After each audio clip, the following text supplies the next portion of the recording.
வணக்கம். நம்ம சேனலுக்கு தொடர்ந்து ஆதரவளித்துக் கொண்டிருக்கும் நல்ல உள்ளங்களுக்கு நன்றி. தொடர்ச்சியாக ஆதரவு கொடுங்க. அதாவது ஏற்கனவே ஆளுநர் அவர்கள் வந்து திமுகவுக்கு தொடர்ச்சியாக குடைச்சல் கொடுத்துட்டு இருக்கும்போது இடியுடன் கைகோர்க்கிறார் ஆளுநர் அப்படிங்கிற ஒரு புதிய தகவல் இன்றைக்கி திமுகவுக்கு ஒரு பெரிய பிரச்சனை. இன்னொரு பக்கம் எடப்பாடி பழனிசாமிக்கும் ஸ்டாலினுக்குமான மோதல், ரெண்டு பேருக்குமான அந்த வார்த்தை தகராறு அப்படிங்கிறது வந்து பொதுமக்களை ரொம்ப முகம் சுளிக்க வைக்குது. ஒரு முதலமைச்சர் இப்படி பேசலாமா, எதிர்க்கட்சி தலைவர் இப்படி பேசலாமா அப்படின்னு வரக்கூடிய வார்த்தைகள். அதையும் தாண்டி தமிழ்நாட்டில் இன்றைக்கி சட்டம் ஒழுங்கு எந்த இடத்துல இருக்குது. இன்னொரு பக்கம் முதலமைச்சர் உடன்பிறப்பே வான்னு சொல்லிட்டு நிர்வாகிகள்கிட்ட தொடர்ந்து ஆலோசனை, ரெட்டு மஞ்சள் பச்சை என்னென்னமோ சொல்லி எப்படி வெற்றி வாய்ப்பு இருக்குதுன்னு அதை பற்றியே சிந்திக்கும். 8 மாதம் தேர்தல். இப்போ தேர்தலை மையம் கொண்டே திமுக சிந்தித்து கொண்டிருக்கிறது. இப்படிப்பட்ட சூழ்நிலை ஒரு பக்கம் வந்து அடிக்கிற அளவுக்கு அடிங்க அப்படின்னு சொல்லிட்டு ஏற்கனவே நம்ம சொன்ன மாதிரி மணல் அப்படிங்கிற ஒன்றை வந்து இன்றைக்கி இன்னொரு டிபார்ட்மெண்ட்டுக்கு கொடுத்துட்டாங்க. அதாவது கோட்டை பெருமூர் கொடுத்துருக்காங்க. அடின்னு அடிக்கிறாங்க. 120 ஸ்வீட் பாக்ஸ் மாதத்துக்கு ஜூன் மாதத்துக்கான பணம் வாங்கிடுச்சு. இப்படி இடி, சிபிஐ உள்ளிட்ட அமைப்புகள் வந்து என்னதான் இவங்களை வந்து நெருக்கி பிடிச்சா கூட இன்னும் இவங்க அடிக்கிறத விடலை. அப்படிங்கும்போது ஒரு விஷயம் மட்டும் நல்லா தெரியுது, முதல்வருக்கு அந்த சீரியஸ்னஸ் தெரியலையா, இல்லை இவர்கள் சரியாக கொண்டு போகலையா. ஏன்னா ஏன் இதை சொல்கிறோம்னா, ஒரு ஏடிஜிபி அப்படிங்கிற ரேங்கில் இருக்கக்கூடிய ஒருத்தரை வந்து சொந்த காவல்துறை உடனே கைது பண்ணுது அப்படின்னா இந்தியாவில் யாரும் நடக்காத விஷயம். ஏன்னா ஏடிஜிபியை காப்பாற்ற தான் முயற்சி பண்ணுவாங்க. இப்போ ஏடிஜிபி அப்படிங்கிற ஒருத்தரை கைது பண்ணுறாங்கன்னா இன்றைக்கி இங்கே இருக்கக்கூடிய இது சொல்கிறது காவல்துறையினர் இருக்கக்கூடிய அந்த ஈகோ, அது பார்த்திங்கன்னா உட்கட்சி பிரச்சனைகள் இருக்குல்ல. இப்படி அரசியலில் உட்கட்சி பிரச்சனை, அதே மாதிரி உட்கட்சி பிரச்சனை. இதில் திமுக வந்து செஞ்சது சரியாக, தமிழக அரசு செஞ்சது சரியானா கொஞ்சம் பாதி சரி பாதி தப்பு. அதை என்னங்கிறத பார்க்க போகிறோம். இப்போ எல்லாத்தையும் தாண்டி ஏற்கனவே வந்து வாரிசு மேலே வந்துருச்சு, இப்போ வைக்க போகிறாங்க அப்போ வைக்க போகிறாங்கன்னு சொல்லி அப்படியே கிணத்துல போட்ட கல்லாக இருக்குன்னா இல்லைங்க, அதெல்லாம் கிணத்துல போட்ட கல்லா இல்லைங்க. ரித்தீஷ் அவர்கள் ஊருக்கு வரலங்கும் போதே இதனுடைய சீரியஸ்னஸ் நம்ம புரிஞ்சுக்கணும். கண்டிப்பாக ஆகாஷ் பாஸ்கரன் அவர்களோ விக்ரம் ஜூஜு அவர்களோ கூட இன்னும் பிரச்சனை முடியல. ஏன்னா இந்த பிரச்சனையை போகிறது லேப்டாப்பையும் இது நம்ம செல்லையும் மட்டும் கொடுக்க சொல்லிட்டாங்க. நீங்கள் யோசனை பாருங்கள், லேப்டாப்பு செல்லில் இருக்கக்கூடிய விவரங்களையெல்லாம் இன்னும் எடுக்காமையாக இருந்திருப்பாங்க, எல்லாத்தையும் எடுத்திருப்பாங்கன்னு வச்சுக்கோங்க. இந்த கேஸ்லாம் இன்னொரு கேஸு. சார், இடி வந்து நம்ம தொடர்ந்து சொல்லிகிட்டு இருக்க மாதிரி இடி வந்து ஒரு நல்ல அமைப்பு இல்லை, இவர்களும் நல்லவர்கள் இல்லை. ரொம்ப தெளிவாக 2 கெட்டவர்கள் மோதிக்கிறாங்க. அப்போ யார் அதிகாரம் மிக்கவர்களோ அவர்கள் தான் ஜெயிப்பார்கள். அதிகாரம் மிக்கவர்கள் யார்? ஊருக்கே தெரியும், இடி பிஜேபி தான், அவ்வளோதான். இந்த விஷயம் இல்லைன்னா வேறு விஷயத்தில் போட போகிறாங்க. வேறு என்ன, கெஜ்ரிவாலை வந்து அவங்க ஆம் ஆத்மி கட்சியை கரப்ஷன்னு சொன்னாங்க. இல்லை, அது இல்லை, அதெல்லாம் தடை பண்ண முடியாதுன்ட்டாங்க. கெஜ்ரிவால் உள்ளே உட்காந்தாரா இல்லையா? ஆட்சி போச்சா இல்லையா? இன்றைக்கி வந்து கெஜ்ரிவால் கட்சியை வந்து தடை செய்ய வேண்டுங்கிற பிஜேபியுடைய கோரிக்கை வேணால் நிறைவேறாமல் இருக்கலாம் எண்ணம். ஆனால் இன்றைக்கி ஆம் ஆத்மி கட்சி இருக்கான்னு தேடுற அளவுக்கு வந்துருச்சா? ஆம் ஆத்மியை பற்றி எத்தனை பேர் பேசுகிறோம்? அதே போல தான் இன்றைக்கி இருக்கக்கூடிய தமிழக அரசுக்கும் திமுகவுக்கும். ஏற்கனவே நம்ம சொன்ன மாதிரி கீழே வந்து இருக்கக்கூடிய அதிருப்திகள் நாளுக்கு நாள் பெருகி கொண்டே இருக்குது. திமுக எப்படி சமாளிக்க போகுதுன்னு தெரியல. உயர்மட்டத்தில் இருக்கக்கூடிய அரசியல் அப்படிங்கிறது பார்த்திங்கன்னா இன்றைக்கி குடும்ப அரசியல் அப்படிங்கிறது வந்து மிகப்பெரிய அளவுக்கு பேசி குடும்பத்தில் அவ்வளோ பிரச்சனை. அவருக்கும் இவருக்கும் மனஸ்தாபம், இவருக்கும் அவருக்கும் மனஸ்தாபம். இப்போ என்னென்னா மனஸ்தாபத்தெல்லாம் மீறி கலைஞர் அவர்கள் உட்காந்து பேசி அடுத்து எப்படி ஜெயிக்கலாம் அப்படிங்கிற எண்ணத்தை வச்சுருப்பார். இன்னும் குறைஞ்சபட்சம் வந்து ஒரு கட்சி தான் வலிமையாக இருக்கணும், இல்லை எதிர்கட்சியோடைய வலிமையை குறைக்கணும். திமுகவுக்கு மிகப்பெரிய பலம் அப்படின்னு பார்த்தீங்கன்னா இன்றைக்கி ஐடி தான். இன்ஃபர்மேஷன் டெக்னாலஜிங்கிற ஒன்றை வச்சுக்கிட்டு இவங்க யூடியூப்பு, ஃபேஸ்புக்கு எல்லாத்துலேயுமே பார்த்திங்கன்னா ஒரு பெரிய விஷயத்தை கூட அது ஒன்றுமே இல்லாத விஷயமா மாற்றுறாங்க. ஒரு சின்ன ஸ்டாலின் தமிழக அரசு சொன்ன சின்ன விஷயத்தை கூட பெருசாகிறாங்க. அதாவது லக்கியஸ்ட் சிஎம் ஸ்டாலின்னா அது மிக இல்லை. ஏன்னா எதிர்கட்சியே இன்றைக்கி இல்லை. யார் இருந்தால் சார் பெரிய அளவுக்கு பண்ணியிருக்கலாம், பண்ணலை, சும்மாடி பண்ணாங்க, அப்படி விட்டுட்டாங்க.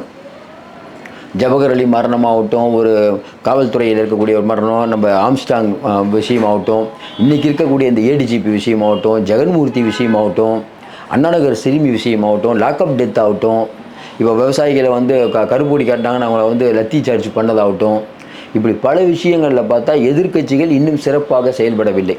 அதனால் இவங்க லக்கில் ஓடிட்டு இருக்குது. இன்னொன்று, திமுகவுடைய ஐடிவிங்க பணத்தெல்லாம் இறக்கி அடித்து தூள்கள் பண்ணுறாங்க.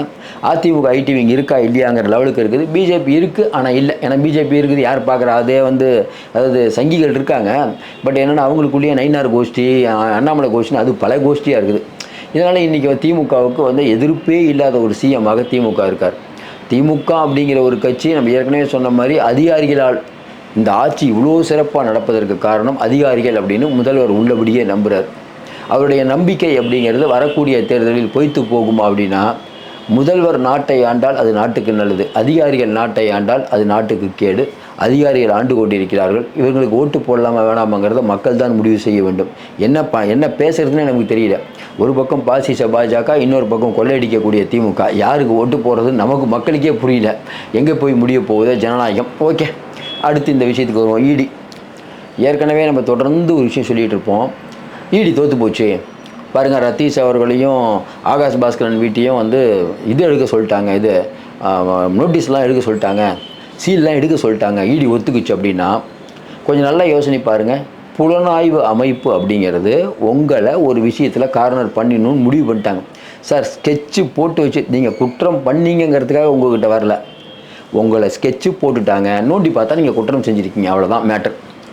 அப்போ இப்போ இந்தியாவில் எவ்வளோ குற்றம் செஞ்சவங்களாம் நிம்மதியாக இருக்கும்போது இவங்க ஏன் நிம்மதி இல்லாமல் இருக்காங்கன்னா, பிஜேபி அப்படிங்கிற ஒரு கட்சி இதே திமுக பிஜேபியோட கூட்டணியாக இருந்தால் இந்த பக்கமே வந்திருக்க மாட்டாங்க, இடி சிபிஐலாம் வந்திருக்க மாட்டாங்க. இப்போ எதிர்த்துட்டு இருக்கிறதுனால வராங்க. அதுவும் இவங்க சமாதானமாக போகணும்னு நினச்சா கூட 2026 இவங்களுக்கு பிரச்சனை வரும்ன்ட்டு வராங்க. ஒன்று.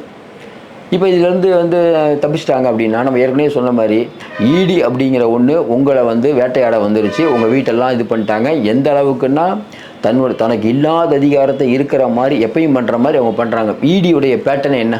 இல்லாத அதிகாரத்தை எடுத்துக்குவாங்க. கோர்ட் சொன்ன உடனே இல்லைங்க நாங்கள் தப்பு பண்ணிக்கிட்டோன்னு திரும்பி வருவாங்க. கரெக்டுங்களா? ஒவ்வொரு புலனாய்வு அமைப்புக்கும் ஒரு பேட்டர்ன் இருக்கும்.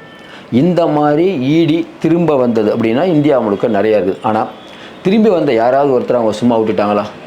நீங்கள் கெஜ்ரிவாலை உள்ளே விட்டாங்களா, மணீஷ் சிசோடியா உள்ளே விட்டாங்களா, கவிதாவை சொல்லலாம், சஞ்சய் சிங்கை சொல்லலாம், ஏன் ஹேமந்த் சோரனை சொல்லலாம், மம்தா கட்சியை சொல்லலாம், அதே மாதிரி வந்து அகிலேஷ் யாதவோட பெரியப்பாவை சொல்லலாம், இந்தியா இது சஞ்சய் ரகாவத். இந்தியா முழுக்க இடி ஒருத்தர் மேலே வந்து பூபேஷ் சிங் பாதல் வழக்கு போகணுன்னு முடிவு பண்ணி உள்ளே இறங்கிட்டாங்கன்னா கடைசியாக எண்ட் ரிசல்ட் என்னென்னா அவங்கள தூக்கி சிறையில் வச்சிரும், இல்லைன்னா அந்த கட்சியை பிரச்சனை பண்ணிடும். இதுதான் இந்தியா முழுக்க பண்ணுறது. தமிழ்நாடு மட்டும் எப்படி விதிவிலக்கு? நீங்கள் எவ்வளோ நாளுங்க வந்து புலனாய்வு அமைப்பட்ட சண்டை போட்டே இருப்பீங்க? கொஞ்சம் யோசனை பாருங்கள். கடைசியாக ஒரு நாள் இருக்கும் வெற்றின்னு. அது வந்து நீங்கள் மாற்றவே முடியாது. அதே போல் தான் இடி அப்படிங்கிற ஒரு அமைப்பு இன்றைக்கி இவர்களை ஒரு வழி பண்ணணும்னு முடிவு பண்ணிடுச்சு. இப்போ தற்காலிகமாக அந்த அமலாக்கத்துறை வச்ச சீல் எடுத்ததுனால என்ன நீங்கள் சாதிச்சிங்க? சும்மா நியூஸில் வரும் சாதித்தவன்ட்டு, அவ்வளோதான். உச்சநீதிமன்றத்தில் இன்னும் இருக்குது. நேற்று இடி கேட்ட விஷயம் என்னென்னா, சென்னை ஹைகோர்ட்டில் உச்சநீதிமன்றத்தில் அந்த வழக்கு இருக்குது, அது வரைக்கும் வெயிட் பண்ணுங்கிறது தான் ப்ரேயர். இப்போ இதனால் இடிக்கு ஒன்றும் பின்னடைவில்லை. நீங்கள் கேட்கலாம், அது என்னங்க இடி வந்து திட்டாங்களேன்னா, இது மாதிரி ஆளுநரை திட்டிருக்காங்க, சிபிஐ திட்டிருக்காங்க, அவங்களாம் கவலைப்பட்டாங்க. மோடியும் அமித்ஷாவும் திட்டுறாங்க, கவலைப்பட்டாங்களா? அரசியல் இதெல்லாம் சகஜமாக போன்னு கிளம்பி போயிட்டே இருக்க வேண்டியதுதான். ஒன்று வேணால் இந்த தமிழ்நாடு அரசு வந்து டாஸ்மார்க்கில் வரும்போது நீங்கள் வந்து டாஸ்மார்க் ஆதரவாக வரீங்களா, இல்லை யாராவது காப்பாற்ற வரீங்களான்னு கவர்மெண்ட்டை பார்த்து கேட்டாங்களா இல்லையா? இந்தியாவின் இரும்பு காலம் வந்து தமிழ்நாட்டில் ஆரம்பிக்கிறதுன்னு சிஎம் சொல்கிறாரு. கோர்ட் என்ன சொல்லிச்சு? இதெல்லாம் ஓகே, இரும்பு கரன் கொண்டு சட்டம் ஒழுங்க பேணி காணுங்கன்னு சொன்னாங்களா இல்லையா? செந்தில் பாலாஜி அப்படிங்கிற ஒரு மினிஸ்டரை முதலமைச்சர் தியாகி அப்படின்னு சொல்லும்போது உச்சநீதிமன்றம் உயர்நீதிமன்றம் கண்டித்ததா இல்லையா? இதெல்லாம் எதை காட்டுகிறது? கொஞ்சம் யோசனை பாருங்கள். அப்போ இந்த அளவுக்கு வந்து அவங்க மோசமாக பேசி கூட திமுகவே கண்டுக்கல, தமிழக அரசே கண்டுக்கல. ஆமாம், அது ரைட்டு. அப்போ திமுகவே சுயமரியாதை இயக்கத்திலிருந்து வந்தவர்கள் என்ற இவங்களே கண்டுக்கலங்கும் போது நாங்கள் எவ்வளோ கேவலத்தையும் தாங்குவோம் அப்படின்னு நினைக்கிற ஆர்எஸ்எஸ்காரர்கள்ட்ட நீங்கள் எப்படி அதை எதிர்பார்க்க முடியும்? அப்போ இடி வந்து அடுத்து என்ன பண்ண போகுது? இப்போ லேட்டஸ்ட் தகவல் இல்லைங்க, ஆளுநர் மாளிகைக்கு அடிக்கடி வந்து புதுசாக பதவி ஏற்கக்கூடிய ஒரு அதிகாரி போயிட்டுருக்காரு. ஐயோ சிக்கலாச்சே. ஏன்னா இப்போ இங்கே தமிழ்நாட்டில் என்ன சிக்கல்னாங்க, உளவுத்துறை அப்படிங்கிறது முதல்வருடன் இருக்கும் நேரத்தை செலவிடுறாங்களோ அது ரொம்ப அதிகமாகுது. உளவுத்துறை அப்படிங்கிறது வெளியில் என்னென்ன தகவல் இருக்கணும். இப்போ என்ன உளவுத்துறை? எடப்பாடி ஆரியாட்ட பேசுகிறார். ஜெயலலிதா கட்சியில் கடைசியாக என்ன நடந்தது? கடைசியாக இன்னும் ஞாபகம், சரத்குமாரை கடைசியாக கட்சி ஆரம்பிக்க வச்சாங்க ஜெயலலிதா. எது நம்ம சமத்துவ மக்கள் கட்சி. நைட் அன்னைக்கு இரவு தினத்தந்தி ஓனர் சிவந்தி ஆதித்தன் வந்து சிவகுமாரை நம்ம சரத்குமாரை கூப்பிட்டு போய் கலைஞரை சந்திக்கிறதா இருந்தது. கடைசி நேரத்தில் அப்போ வந்து முதலமைச்சராக இருந்த ஜெயலலிதா கடைசி நேரத்தில் சரத்குமார் அவர் கட்சி ஆரம்பிக்க சொல்லி சமத்துவ மக்கள் கட்சின்னு சொல்லி ஒரு சீட்டு கொடுத்தாங்க. அவர் ஜெயிச்சார். அதே போல் மக்கள் நல கூட்டணி ஆரம்பித்ததுக்கும் உளவுத்துறைக்கு பெரிய பங்கு இருக்குது. நம்ம வலிமையாக இல்லைன்னா எதிராளியுடைய வலிமையை குறைக்கணும். அப்போ என்ன பண்ணணும்? எதிரில் இன்னொரு கூட்டணியை உருவாக்கணும். அதுதான் மக்கள் கூட்டணி பற்றி அப்போ ஆரம்பிக்கும் போதே நிறைய பேர் சொன்னாங்க. ஆரம்பித்த உடனே வைகோ சொல்லிட்டார், நான் எலெக்ஷனில் நிற்கிறேன்ட்டார். பார்த்துருப்பீங்க அதெல்லாம். அப்போ யார் எந்த ஸ்வீட் பாக்ஸ் வாங்கிட்டு அதை ஆரம்பித்தாங்க? இது விஜயகாந்த் ஏமாற்றிட்டாங்கன்னா, ஆமாம், அரசியல் விஜயகாந்த் ரொம்ப நல்ல மனுஷன், அவருக்கும் தெரியாமல் ஏமாற்றிட்டார். அப்படி ஏமாறவில்லை என்றால் இன்றைக்கி தமிழக அரசியலே மாறி இருக்கும். இப்படிப்பட்ட சூழ்நிலையில் இவ்வளோ விஷயங்கள் இருக்குது அரசியலில். அப்போ உளவுத்துறை அப்படிங்கிறது இன்றைக்கி எடப்பாடி பழனிசாமி அங்கே என்ன பண்ணுறாங்க, பிஜேபி அடுத்து எப்படி வரும் அப்படின்னு நினச்சிட்ருக்கு அப்படின்னு சொல்லணும். ஆனால் இங்கே இருக்கக்கூடிய உளவுத்துறை சொல்லுதா? விஜய் அவர்கள் வீட்டுக்கு பேச பிரசாந்த் கிஷோர் வராரு. ஏர்போர்ட்டில் இறங்கி அவர் காரில் ஏறும்போது தான் தெரியும் அவர் விஜய் பார்க்க வராரு. இதுதான் இன்றைக்கி உளவுத்துறையோடைய இன்றைக்கி தமிழ்நாட்டுடைய நிலை. நிறையாவும் நீங்கள் பார்த்துருக்கலாம். தமிழ்நாட்டோட உளவுத்துறை கோட்டை விட்டது அப்படிங்கிறது மரக்காணம் சம்பவம் பார்த்துட்டோம், கள்ளக்குறிச்சி சம்பவம் பார்த்துட்டோம். இன்றைக்கி தமிழகம் முழுக்க பல கல்லூரிகளில் சாதாரணமாக கிடைக்கக்கூடிய போதை வஸ்துக்களை பார்க்குறோம். பார்த்துட்ருக்காங்க எங்கெங்கே என்னென்ன நடக்குது. இப்போ இதெல்லாம் கவலைப்பட வேண்டிய இல்லை அதாவது கவனித்து தகவல் சொல்ல வேண்டிய உளவுத்துறை இன்றைக்கி எந்த நிலைமையில் இருக்குது? ஏன் உளவுத்துறை அது ஒரு தனியாக ஒரு எப்பயுமே அரசு அப்படிங்கிறது பல டிபார்ட்மெண்ட்டு எல்லோரும் ஒருங்கிணைந்து செயல்படணும். இங்கே ஏடிஜிபி அவர்களை கைது செய்தது அவருக்கு இந்த அளவுக்கு பிரச்சனை பண்ண போகிறோங்கிறது கடைசி வரைக்கும் சங்கர்ஜிவாலிக்கே தெரியாது. ஏன்னா அதை முடிவு பண்ணுறது இன்னொரு 4 அதிகாரிகள். சரி, இதெல்லாம் சிஎம்க்கு தெரியுமான்னு அவருக்கும் தெரியாது. ஒரு துறையுடைய தலைவர் நாளைக்கு ஏடிஜிபி பிரச்சனை ஆனால் அவரை பாதிக்கும், அதையே தெரியல. அப்போ இந்த அரசாங்கம் யாரால் இயக்கப்படுகிறது? ஒருத்தர் இயக்குனா பரவாயில்லைங்க, பல பேர் இயக்குனா ஏன் பல பேர்னு சொல்கிறோம்? உடனே உடன்பிறப்புகள் அதெல்லாம் ஸ்டாலின் ஆளுமை எல்லாம் ரைட்டுங்க.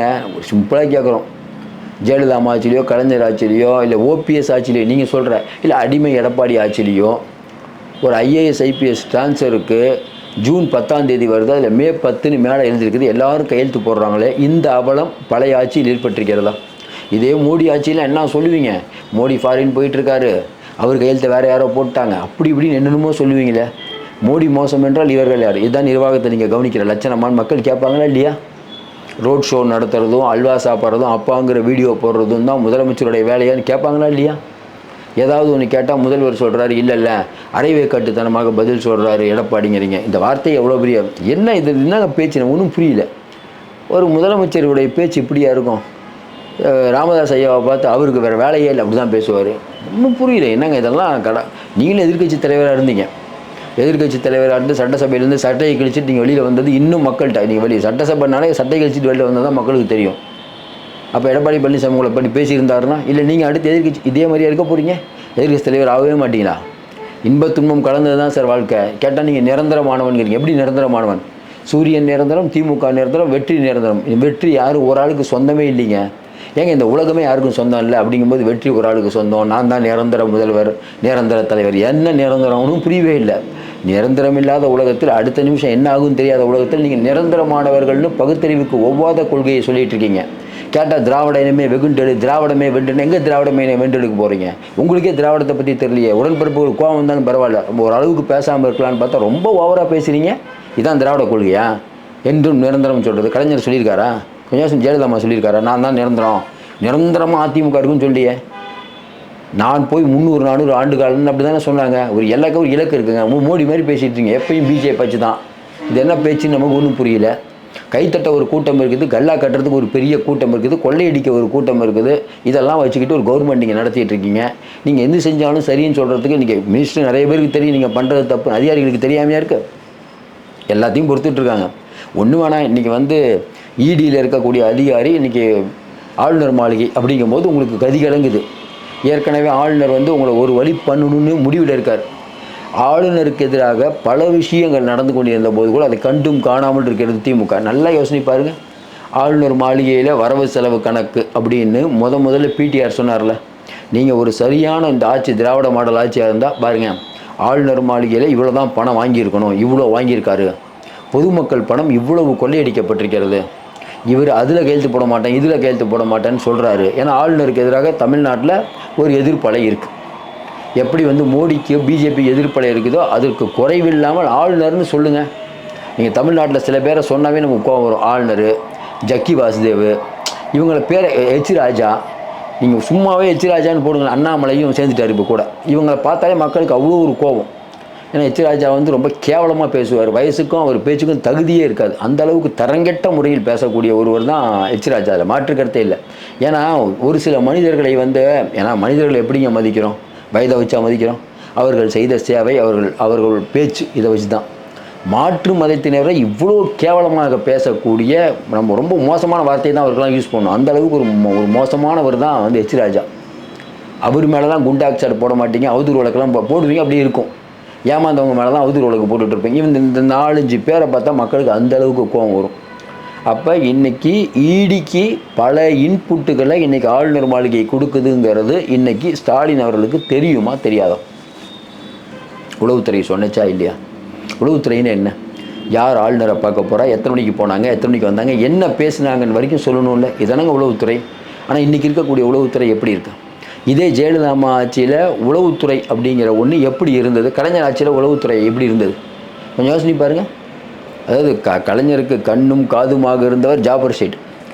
அவர் சில தவறுகளை பண்ணியிருக்கலாம், இல்லைங்கள. கலைஞருக்கு ஒரு தப்பான கைடன்ஸ்லாம் கொடுத்தாரு. எல்லா ஆட்சியிலும் இது நடக்கும். அதுக்கப்புறம் பார்த்தீங்கன்னா நல்ல பேர் ஜெயராமனும் நல்ல பேர் ஜெயலலிதா ஆட்சி ராமானுஜம், அலெக்சாண்டர், இப்போல்லாம் பழைய அதிகாரிகள்லாம் பார்த்தீங்கன்னா இந்த மாதிரி அதிகாரிகளை தாங்க கூட வச்சுக்குவாங்க. இப்போ ஜெயலலிதா அவர்கள்ட்ட வந்து அலெக்சாண்டர் இருந்தார், கடைசியாக கலைஞர் அவர்கள் காலத்துலையும் இருந்தார். ஏன் நல்ல அதிகாரிகளை எப்பயும் கூட வச்சுக்குவாங்க.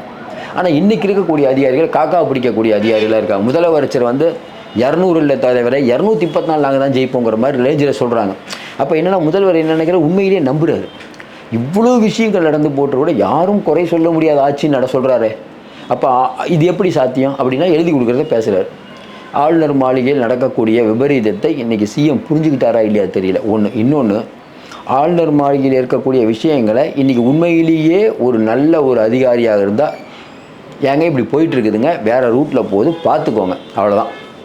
ஆனால் இங்கே எப்படி இருக்குது அதிகார மட்டம்? ரத்தீஸுங்கிற ஒருத்தரை காப்பாற்ற இன்றைக்கி ஒரு சிஸ்டம் வேலை செய்யுது. ஆனால் அவரை பிடிச்சே ஆகணும்னு அதே சிஸ்டத்தில் இருக்க பல பேர் வேலை பார்க்குறாங்க. ஏன்? என்ன ஆணவம் பேச்சுங்க. வாரிசோட ஃப்ரெண்டுங்கிற பேர்வையில் இவர் பாட்டுக்கு ஒரு 20 IAS IPS அதிகளை கையில் வச்சுக்கிறது. அவர்களுக்கு மட்டும் சூப்பர் போஸ்டிங், எங்களுக்கெல்லாம் சூப்பர் ஒன்றுமே இல்லாத போஸ்டிங். அந்த கோபம் இருக்குமா இல்லையா? ஆயுதப்படையில் போடுறது, அந்த படையில் போடுறது. இவர்களும் அதே கேடர் உள்ள IAS IPS அதிகாரிகள். அவங்களெல்லாம் ரொம்ப டம்மியான போஸ்ட்டில் போட வேண்டியது. அதாவது அடுத்த கட்சியில் நடக்கக்கூடிய விஷயங்களை சொல்கிறவங்க, கட்ட பஞ்சாயத்து பண்ணுறவங்க, ஒரு ஆளை அரெஸ்ட் பண்ணவொன்னே அவர்கிட்ட இருக்கக்கூடிய ஆடியோலாம் எடுத்து லீக் பண்ணி ஒரு கட்சியை டேமேஜ் பண்ணணும்னு நினைக்கிறவங்க, இவங்களுக்கெல்லாம் பெரிய பதவி. ஏன்னா இவங்க திமுக உடன்பிறப்புகள் மாதிரி ஆகிட்டாங்க. அப்போ அவங்களுக்கு பெரிய பதவி. ஓரளவுக்கு நியாயமாக இருக்காங்கல்ல, அந்த அதிகாரிகளை தூக்கி அடிக்கிறீங்க. அவங்கள பல இடத்துக்கு விசிறி அடிப்பீங்க. இவர்கள் அதே இடத்துல இருப்பாங்க. அப்போ இவர்கள் அதே இடத்துல இருக்கும்போது அடுத்த ஆட்சியில் என்ன ஆகுனா இவங்களெல்லாம் தூக்கி போட்டு அவங்க வருவாங்க. இப்போ என்ன சிக்கல்லாம், ஆட்சி முடிய போகிற நேரத்தில் IAS IPS புது தெம்பு வந்துடும்ல. இனிமேல் என்ன பண்ணுவீங்க? 8 மாதம் தானேங்க, லீவ் போட்டு போகிறேன் பார்த்துக்கலாம், அடுத்த ஆட்சியில் உங்களுக்கெல்லாம் இருக்குது கச்சேரி. அவங்க எடப்பாடிக்கிட்டமும் பிஜேபியிடம் ஏன் நெருக்கம் காட்டக்கூடாது? நெருக்கம் காட்டுகிறார்கள். அப்போ ஆளுநர் மாளிகைக்கு இங்கேருந்து தகவல்களை அனுப்புகிறார்களா? கண்டிப்பாக தகவல்களை அனுப்புகிறார்கள். அப்போ சீக்கிரம் வந்து கச்சேரி இருக்கானா? கண்டிப்பாக கச்சேரி. நம்ம ஏற்கனவே தொடர்ந்து ஒன்று சொல்லி நம்ம பதிவு பார்த்துக்கிட்டே இருக்கோம். ஒன்று தெரியும், நீங்கள் என்ன வேணால் நினைங்க, நம்ம இது பேசலான் இருக்கோம். நம்ம தொடர்ந்து சொல்லிகிட்டு இருக்கோம், இடி இவங்களுக்கு பெரிய இடியை இழக்கும். நீங்கள் தற்காலிக வெற்றியை வச்சுக்கிட்டு இல்லை இடி வந்து டாஸ்மார்க்கை விசாரிக்கக்கூடாதுன்னு சொல்லிடுச்சு. சார், இந்தியா முழுக்க கேஸை பாருங்கள். மோடி நம்ம சொல்கிறோம், இந்தியா முழுக்க கேஸை பாருங்கள். இதுவரை இடி ஏதாவது ஒரு இடத்துல போய் ஒரு விசாரணை ஆரம்பித்து அதை விசாரிக்கக்கூடாதுன்னு உச்சநீதிமன்றமும் உயர்நீதிமன்றமும் தடை போட்டிருக்காங்களா? அப்படி தடை போட்டிருந்தால் அது நீக்கப்பட்டதா இல்லையா? இதை பார்த்தாலே தெரியும் வழக்கின் போக்கு. இந்தியா முழுக்க இல்லைங்க. அது எப்படிங்க டாஸ்மார்க்கில் 1000 கோடியை விசாரிக்கக்கூடாதுன்னு உச்சநீதிமன்றம் சொல்லும்? இவர் நம்ம அமித்ஷா வந்து 39,000 கோடிங்கிறார். எப்படி சொல்லும்? இது சீக்கிரம் வரப்போகுது இந்த வழக்கு. இடி அட்டார்னி ஜெனரலிடம் அது வந்து என்ன டீட்டெயில்னு கேட்டாங்க. உங்களுக்கு தெரியும், இடி அட்டார்னி ஜெனரல்கிட்ட என்னங்கிறத கேட்டாங்க. அவர் அறிக்கையை கொடுத்துருக்காரு. உச்சநீதிமன்றத்தில் தாக்கல் செய்ய போகிறாங்க. உச்சநீதிமன்றத்தில் தாக்கல் செய்யும்போது இந்த தடவை மிஸ் ஆகிடக்கூடாதுங்கிறதுக்காக உள்துறையும் சேர்ந்துக்குச்சு. அதான் இப்போ சிக்கல். ஒட்டுமொத்த டிபார்ட்மெண்ட்டும் எப்படியும் உச்சநீதிமன்றத்தில் அந்த ஆர்டர் கிடச்சிடணுங்கிறது ரொம்ப தீர்மானமாக இருக்காங்க. இது ஒரு பக்கம் போயிட்டு இருக்கும்போது இப்போ ஆளுநர் வந்து சத்தம் போடாமல் சைலண்ட்டாக இருக்கும்போதே தெரியுது ஏதோ ஒரு பெரிய பிரச்சனை பண்ணிகிட்டு இருக்காருன்னு. ஆளுநருடைய நோக்கம் என்ன? சொகுசாக இருந்துட்டோம், அடுத்த ஆட்சி பிஜேபி ஆட்சியாக இருந்தால் மேலிடத்தில் சபாஸ் பெறலாம். ஏன் பார்த்தீங்கன்னா திமுகவுக்கு மிகப்பெரிய 4 வருஷம் திமுகவை 5 வருஷம் திமுக குடைச்சல் கொடுத்து திமுகவை ஆட்சியே பண்ண விடாமல் பண்ணதில் இன்றைக்கி ஆளுநருக்கு பெரிய பங்கு. கொடுக்குற காசுக்கு அவர் மேலே அப்படிங்கிற சொல்கிற மாதிரி ஒரு விஷயத்தை செய்ய சொன்னால் அவர் 10 விஷயமாக பண்ணுறது. செந்தில் பாலாஜி இவரே டிஸ்மிஸ் பண்ணிட்டார். டிஸ்மிஸ் பண்ணக்கூடிய அதாவது ஈடிக்கு வந்து எப்படி சீல் வைக்கக்கூடிய அதிகாரம் இல்லையோ அதே போல் ஆளுநருக்கு டிஸ்மிஸ் பண்ணுற அதிகாரம் இல்லை. அது வந்து முதலமைச்சர் நினச்சா தான் ஒரு அமைச்சரை வித்ட்ரா பண்ண முடியும். ஆனால் இவரே நடவடிக்கை எடுக்கிறார். ஏன் இவங்கெல்லாம் ஒரே பேட்டர்ன் தான், இவங்களுக்கு அதிகாரமே இருக்காது, ஆனால் அதிகாரம் இருக்க மாதிரி செய்வாங்க. இவர்கள்ட்ட திமுக ஆமாச்சுன்னா சிக்கி சின்ன பின்னமாகணும். அந்த மாதிரி சும்மாவே 10,000 கோடி ஊழல்னா கூட இவங்க 1 லட்சம் கோடி ஊழல்பாங்க. எப்படி வந்து 2G வழக்கில் வந்து 1,70,000 கோடின்னு சொல்லி காங்கிரஸ் இன்றைக்கி வரைக்கும் எழுந்திரிக்க முடியல. அப்போ இன்றைக்கி ஈடியை வைத்து அதாவது இவங்க திமுகவை ஒரு வழி பண்ணுவோம் நம்ம சொல்கிறோம். இதுப்பெல்லாம் நடக்கிறதுலாம் ட்ரெய்லர் தாங்க. இன்னும் மெயின் பிக்சர் வரலாங்கிற மெயின் பிக்சர் இனிமேல் தான் வரும். எப்படி கெஜ்ரிவால் 6 மாதத்துக்கு முன்னாடி தூக்கி உள்ளே வச்சாங்களோ உள்ளே வைக்கிறதுக்கான வேலைகள் வேகமாக போகிறோம். இல்லை அமைதியாக இருக்க சொல்லிடுவாங்க. உள்ளே போகிறீங்களா அமைதியாக இருக்கீங்க, அவ்வளோதான் மேட்ரு. அது கண்டிப்பாக நடக்கும். அதனால தான் எடப்பாடி ரொம்ப அதாவது எடப்பாடி பழனிசாமியோ அதிமுகவையோ கண்டிப்பாக வராதுன்னு நம்ம நினைப்போம். இது வரலாறு நம்ம கொஞ்சம் யோசிக்கணுங்க. கண்டிப்பாக ஒன்றும் இல்லை. கலைஞர் அவர்கள் இருக்கும்போது ஜெயலலிதா சட்டசபைக்கே வரல, எல்லாருக்கும் தெரியும். கொடநாட்டில் போய் உட்காந்துட்டாங்க. அதிமுக அவ்வளோதான். ஏன்னா கடைசியாக அதிமுகவில் இருக்க எல்லாரும் அந்த பக்கம் போயிட்டாங்க. முக்கியமானவரெலாம் கடைசி நேரத்தில் முத்துசாமி அவர்கள் திமுகவுக்கு போகிறார். எப்பயுமே வந்து ஜெயலலிதா யாராவது போனால் கவலைப்பட மாட்டாங்க. ஆனால் முத்துசாமிக்கு அன்பு சகோதரர் முத்துசாமி நீங்கள் போகக்கூடாது கட்சி விட்டு அப்படின்னு வேண்டுகோள் விடுத்தாங்க. அதையும் மீறி தான் முத்துசாமி அவர்கள் போகிறார். ஏன்னா கட்சியே கடகலத்து போச்சு. கடைசி நேரத்தில் கோயம்புத்தூரில் ஒரு மீட்டிங்கு, சரியான கூட்டம், ஜெயலலிதா கூட்டம். எலெக்ஷனுக்கு 8 மாதம் 6 மாதத்துக்கு முன்னாடி தான் வராங்க. அது வரைக்கும் சட்டசபைக்கும் வரல, ஒன்றுமே இல்லை. கிணத்துல போட்ட கல் மாதிரி இருக்குது அதிமுக. அப்போ சொல்கிறோம்ல லக்கியஸ்ட்டு முதல்வர் நம்ம சொல்கிறோம்ல ஸ்டாலின். அப்போ ஜெயலலிதா சும்மா அறிக்கை மட்டும் விட்டுட்ருப்பாங்க. ஆனால் ஜெயலலிதாங்கிற இமேஜ் கடைசி நேரத்தில் வந்து ஜெயித்தாங்க. 4 வருஷம் அந்த அம்மா கொடநாட்டில் உட்காந்தாங்களே, நமக்காக குரல் கொடுக்கலையேன்னு மக்கள் நினைக்கல. திமுக மோசம்னா அதிமுக அவ்வளோதான். இப்போ எடப்பாடி பழனிசாமி எந்த நம்பிக்கையில் இருக்கார்? திமுககாரங்க பணம் எடுக்க முடியாது, ஈடி இவர்களை செதற அடிக்க போகிறது அப்படிங்கிறது உங்களையும் என்னையும் விட எடப்பாடிக்கு தெரியும். மறுபடி நான் சொல்கிறேன், எடப்பாடி பழனிசாமி அப்படிங்கிறவர் இந்த அளவுக்கு அமைதியாக இருக்காருன்னா பின்னாட ஒரு பெரிய காரணம் இருக்கும். அந்த காரணம் என்ன? எப்படி ஈடி இவங்களை ஒரு வழி பண்ண போகுது, இவங்க ஆட்டோமேட்டிக்காக அடங்க போகிறாங்கங்கிறது அவருக்கு தெரியும். ஏங்க எடப்பாடி பழனிசாமியோ அதிமுகவையோ 4 வருஷம் வந்து பிஜேபி கண்ட்ரோல் வச்சுருக்கும்போது எப்படி இருந்தாங்கங்கிறது வந்து எடப்பாடிக்கு தெரியாமல் இருக்கும். அதே மீறி எடப்பாடி இருந்தார். ஸ்டாலினால் இருக்க முடியுமா? அதனால் ஸ்டாலின் அவர்களுக்கு பிரச்சனை வரப்போகுதுங்கிறது எடப்பாடிக்கு தெரியும். அடுத்தவங்களுடைய பலவீனம் தாங்க நம்மளுடைய பலம். நம்ம பலம் இருக்குதோ இல்லையா, அடுத்தவங்க பலவீனமாக அது நமக்கு பலம் தானே. அதே தான் எடப்பாடி பழனிசாமி. இப்போ அதிமுகவினர் வந்து ஐடியில் ரொம்ப சுணக்கமாக இருக்காங்க, என்னங்க ரொம்ப அமைதியாக இருக்காங்களே, நிறையா உட்கட்சி பூசல் இருக்குது, திமுகவுக்கு வேலை செஞ்சிட்ருக்காங்களே, வியூக வகுப்பாளர் அந்த ஐடி டிபார்ட்மெண்ட்டுக்குள்ளே திமுகவுடைய ஐடி விங் உள்ளே நுழைஞ்சிருச்சு, இப்படி நம்ம எல்லாம் சொன்னாலும் எடப்பாடிக்கு ஒரு எண்ணம் இருக்கும். எப்படியும் திமுக அடைக்கலாம், கவலைப்படாதான் அப்படின்னு ஒரு எண்ணம் இருக்கும். இந்த எண்ணம்லாம் ஏன் வருதுன்னா, இப்போ ஆளுநர் மாளிகைக்கு போய் வந்து இடி அதிகாரி சந்தித்தது வந்து எடப்பாடிக்கு தெரியாமல், ஸ்டாலினுக்கு வேணால் தெரியாமல் இருக்கலாம், எடப்பாடிக்கு தெரியும். ஏன்னா எடப்பாடி இவங்கெல்லாம் ஒரே இதானே. அப்போ இடியோடைய புதுசாக போஸ்டிங் ஜூலை மாதம் வரப்போகிற ஏன் பேசுகிறாரு? ஜூலை மாதம் தான் கரெக்டாக உச்சநீதிமன்றத்தில் வருது வழக்கு. கொஞ்சம் எல்லாம் பார்த்தீங்கன்னா அப்போ ஏற்கனவே வந்து அவர் ஒரு போலீஸ் ஆஃபீஸர், யார் ஆளுநர் ஏற்கனவே ஒரு போலீஸ் அதிகாரியாக இருந்தவர். இப்போ இங்கே இருக்கக்கூடிய ஐஏஎஸ் ஐபிஎஸ் அதிகாரிகள் நிறைய பேர் இவர்களுக்கு எதிராக இருக்காங்க. யாருக்கு எதிராக? ஆளுகின்ற திமுகவுக்கு எதிராக. என்ன காரணம்? ஒரு 4-5 பேர், தலைமைச் செயலாளர் வந்து நிதித்துறை செயலாளர், இன்றைக்கி இந்த கவர்மெண்ட்டை கட்டுப்படுத்தக்கூடிய சூப்பர் முதல்வர் ஒருத்தரை கை காட்டுறோம். யார்? தர்மேந்திர பிரதானே சொல்லிட்டார், சூப்பர் முதல்வர். அந்த சூப்பர் முதல்வரை மீறி உதயநிதியாலும் ஒன்றும் பண்ண முடியவில்லை. KN நேரு, துரைமுருகன் யாராலும் ஒன்றும் பண்ண முடியாது. பிடிஆர் கேட்குறாராம், இத்தனை வெயிலையும் மழையிலையும் அலைஞ்சு மக்கள்கிட்ட ஓட்டு கேட்டு பாரம்பரியமான குடும்பத்தில் வந்து நான் வந்து எம்எல்ஏவாக இருந்து அமைச்சராக உட்காந்துருந்தா நீ யார்ப்பா வந்து நீ திடீர்னு வந்து எனக்கு ஐடியா சொல்லிகிட்டு இருக்க? அன்னைக்கே பிடிஆர் அவுட்டு. ஏன் சூப்பர் முதல்வரை எடுத்து கேள்வி கேட்டிருக்கீங்களா? முதல்வரே அமைதியாக இருக்கார். திராவிட மாடல் முதல்வர் என்ன நினைக்கிறாரு? சூப்பர் முதல்வர் உள்ளிட்ட அதிகாரிகளால் தான் நம்ம வந்து உலக புகழ்பெற்ற ஆட்சி நடத்துகிறோன்னு உள்ளபடியே நம்புகிறார். லாக்அப் டெத்து நம்மளுக்கு பேர் கெட்டு போச்சு, ஆம்ஸ்டாங் மரணத்தால் பேர் கெட்டு போச்சு, பாலியல் பிரச்சனைகளால் பேர் கெட்டு போச்சு, தொழில் முதலீடுகள் ஈர்க்காதனால பேர் கெட்டு போச்சு, இப்படி பேர் கெட்டு போச்சு எதையுமே தெரியாத மாதிரி. ஏன்னா இவங்க எதிர்கட்சி கிளப்புறதே இல்லையே. அதெல்லாம் ஒன்றும் இல்லை தலைவர், அதெல்லாம் ஒன்றும் இல்லை. அதிமுகலாம் ஒன்றுமே இல்லை. பிஜேபி ஆளே இல்லை. விஜய்லாம் 10 ஓட்டு வாங்குவார், அவ்வளோதான், முடிஞ்சு போச்சு. அப்போ நம்ம தான் கிங்கு. அப்போ 2031 தலைவர் 2051 நம்ம தான் சிஎம். ஓ அப்படியா அப்படின்னு நினைக்கிறாரு சிஎம். நம்ம அந்த எதிர்கட்சி பேப்பர்லாம் கொஞ்சம் வாங்கிட்டு வந்து படித்தாலே தெரிஞ்சிடும் இன்றைக்கி சட்டம் முழுக்க எவ்வளோ சீரழிஞ்சிருக்குது. அனங்காபுத்தூரில் வீடு இருந்த மக்கள் தவிப்பதுக்கு ஸ்டாலின் காதுகளுக்கு தெரியவில்லையா?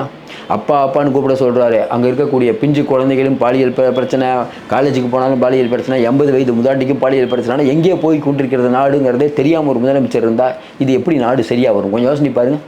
அப்போ ஆளுநர் அவர்கள் ஆளுநர் மாளிகையில் இடி அதிகாரியை சேர்ந்தது பரபரப்பான விவாதமாகுது. என்ன டீட்டெயில் கொடுத்தாருன்னு தெரியாது. என்ன பிரச்சனை? ஒன்றும் வேணாம். இடி அதிகாரி இன்றைக்கி ஆளுநர் மாளிகை போனால் ஸ்டாலின் என்ன நினைப்பார்? இல்லை உளவுத்துறை என்ன நினைக்கும்? உள்ளே போயிருக்காரு, என்ன நடந்திருக்கும், எதை பற்றி பேசியிருப்பாங்க? ரத்தீஷ் ஒருவேளை லண்டனில் இருக்காரு, அவரை பாஸ்போர்ட்டை முடக்கி அவரை அங்கேயே அரெஸ்ட் பண்ணுற மாதிரி பேசிகிட்டு இருக்காங்களா? இல்லை இன்னும் 2 தம்பிகள் இருக்காங்களே அவங்கள நோண்ட போகிறாங்களா? இல்லை வாரிசு ஏதாவது நோட் பண்ண போகிறாங்களா? இல்லை இங்கே இருக்கக்கூடிய ஐஏஎஸ் ஐபிஎஸ் அதிகாரிகள் ஏதாவது வளைக்க போகிறாங்களா? ஏற்கனவே 2 ஊர் மேலே வரதட்சணை புகார், அந்த பிரச்சனை, ஏற்கனவே மனைவி கேஸ்லாம் போட்ட வழக்கெல்லாம் இருக்குது, அந்த பிரச்சனையை நோண்ட போகிறாங்களா? யாரை தூக்க போகிறாங்க? எதுவுமே தெரியலையே. யோசிப்பாங்களா? யோசிக்க மாட்டா. ஒரு பதட்டம் வந்துருச்சா இல்லையா? நம்ம என்ன கேட்குறோம்? ரொம்ப தெளிவாக கேட்குறோம். ஆளுநர் மாளிகையில் இருக்கக்கூடிய அதிகாரிகள் எல்லாம் அரசு எங்கள் கவர்மெண்ட் ஸ்டாஃப், இது ஸ்டேட் கவர்மெண்ட் ஸ்டாஃபு சங்கிகள் மாதிரி நடந்தால் நடவடிக்கையே வேறுன்னு சொன்னீங்கல்ல. திமுக இப்போ இருக்கக்கூடிய எம்பி யார் வில்சன் சொன்னார்ல, என்ன நடவடிக்கை எடுத்தீங்க?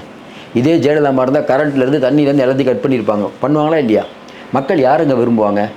தைரியமான ஒரு தலைவர் தான். என் தொட்டுப்பார் சீண்டிப்பார்னு வீடியோ மட்டும் போட்டால் பார்த்தாதுங்க இருக்கணும். இவ்வளோ நாள் நிதி ஆய்வு கூட்டத்துக்கு போகாமல் ஏன் போனீங்க? இப்போ ஆளுநர் மாளிகை சண்டை போடுவீங்க, ஆனால் ஆளுநர் கொடுக்குற டீ பார்ட்டியில் கலந்துக்குவீங்க. முதல் வருஷம் கலந்துக்குவீங்க, 2வது வருஷம் கலந்துக்க மாட்டீங்க. கேட்டால் முதல் வருஷம் மரியாதை இருந்தது, இந்த வருஷம் மரியாதை இல்லை. ஒன்றுமே புரியல. உடனே திரும்ப அவர்களுக்கோ கம்யூனிஸ்ட்டுக்கோ தெரியாமையாக இருக்குது. இது இவங்க பண்ணுற கூத்தலாம், ஐயோ இவங்க பண்ணுறது ரொம்ப மோசமாக பண்ணிகிட்டு இருக்காங்கன்னு தெரியாமையாக இருக்கும். கலைஞர்கள் பையங்கிறீங்க, அதிகாரிகள் பிடியில் இருக்கிறீர்கள் இருந்தாங்க நம்ம ஆதங்கம். திமுக நல்லா இருக்கணும் தாங்க எதிர்க்கும் பேசிகிட்டு இருக்கோம். பிஜேபி வரக்கூடாதுன்னு தான் பேசிகிட்டு இருக்கோம். திமுக விஜய் சீமான் யார் வேணால் நாட்டாளுங்க, பிஜேபி வரவேணாங்கன்னு தான் நம்ம சொல்லிகிட்டு இருக்கோம். இதையும் தாண்டி கொள்ளடிச்சிட்டு இருந்தீங்கன்னா பிஜேபி வர்றதை தடுக்கவே முடியாதே. சிக்கந்தர் மலைங்கிறார் வந்துட்டு சும்மா நீங்கள் திருப்பரங்குன்ற விஷயத்தை எவ்வளோ தூரம் பெரிய ஆளாகினதே திமுக. முருகன் மாநாடு இந்த அளவுக்கு கொண்டாடுறதுக்கு காரணமே திமுக. நீங்கள் முருகன் மாநாடு கொண்டாந்தீங்க, நீங்கள் தான் பகுத்தறிவு புலிகளாச்சே. கேட்டால் பகுத்தறிவு பாசறை கீசறைங்கிறீங்க. அங்கே இருக்கக்கூடிய திராவிடர் கழக தலைவர் வீரமணி அவர்கள் உங்களுக்கு பாராட்டு சொல்கிறாரு. வீரமணிக்கு உள்ளத்தில் உண்மையிலே கொஞ்சம் யோசனை பார்க்க மாட்டார். அவருக்கு இருக்குங்க, வெளியில் சொல்ல முடியல. முருகன் மாநாடு நடத்துறது ஏற்புடையதான் திராவிட கொள்கையாது. முருகன் மாநாடு நடத்தி அதில் ஈதுவார்கள் அதில் சொன்னீங்க. உடனே நிறைய பேர் கண்டிச்சாங்க. என்னங்க படிக்கிற பாட புத்தகத்தில் இதெல்லாம் வைக்கிறீங்கன்னு. அது தேவையில்லாமல் நாங்கள் இதுதான் விட்டோம், இது தீர்மானம் தான் போட்டோம், இது செயல்படுத்தணுமான்னு வேறு ஒரு கேட்குறீங்க கேள்வி. நம்ம ஒன்றும் புரியவே இல்லை. இப்போ இடி அதிகாரி ஆளுநர் மாளிகைக்கு போனது பரபரப்பான ஒன்று. இன்றைக்கி என்னென்னா ஒன்றும் புரியாமல் தவிக்கிறாங்க, ஏன் போனார். ஆனால் ஒன்று நிற்க நம்ம தொடர்ந்து சொல்லிகிட்டு இருக்கோம், எண்டு கார்டு போடுவது நிச்சயம். இது எங்கே போய் முடிய போகுதுன்னு தெரில. சிம்பிளாக ஒன்று புரிஞ்சுக்கணும். இன்றைக்கி இருக்கக்கூடிய சூழ்நிலையில் இன்றைக்கி திமுக எப்படி ஒரு இடர்பாடுனா, சட்டம் ஒழுங்கு சரியில்லை. கூட்டணி கட்சிகள் அப்படி இப்படின்னு சொன்னாலும் இவங்களோட தான் இருப்பாங்க. ஆனால் கூட்டணி கட்சிகளுக்கும் பெருசாக மக்கள்கிட்ட மரியாதை இல்லை.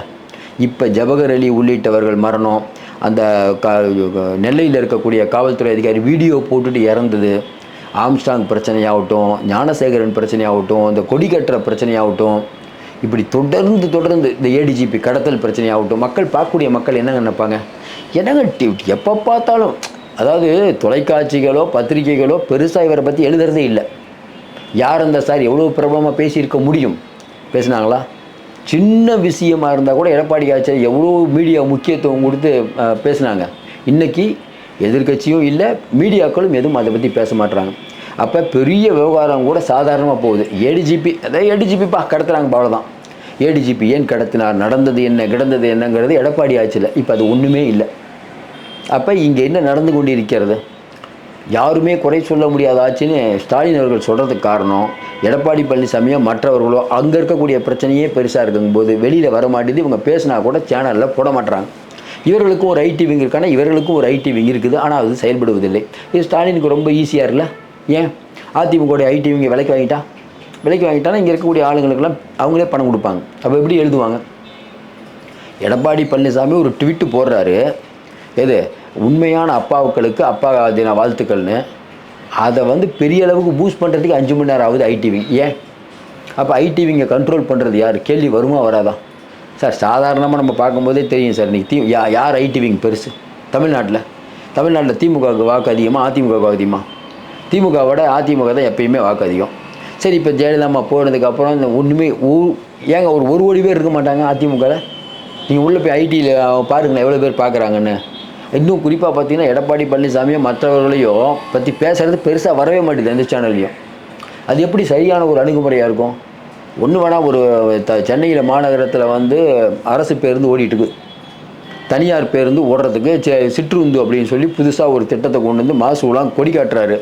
இதே எடப்பாடி பழனிசாமி ஆட்சியில் என்ன பேசியிருப்பாங்க?